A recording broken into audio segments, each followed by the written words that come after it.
So this is just a follow-up video for the last one I did about sending my copies of my book off to the British Library. I forgot to mention that it's not a legal requirement actually, but apart from the British Library, which is, but you can also, if they request it, it's only if they request it, so you don't have to send off to these other places. But you, if they request it, you're obliged to send off copies of your book to the National Library of Scotland, the National Library of Wales, the Bodleian, if I'm pronouncing that right, libraries, Oxford, University of Oxford, Cambridge University Library, and Trinity College Dublin Library. So if they request them, you have to send copies to them as well.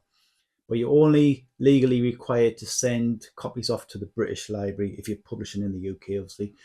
Um, I'm not sure, it just occurred to us, I'm not sure if you don't do that, is there any kind of fine? How do they police that? How do they know that your book's being published?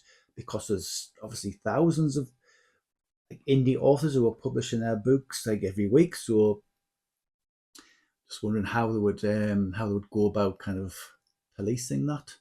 If there's anybody out there, any authors who's had problems with that because they hadn't deposited their books at the British Library and the British Library has found out, have you had any comeback from them?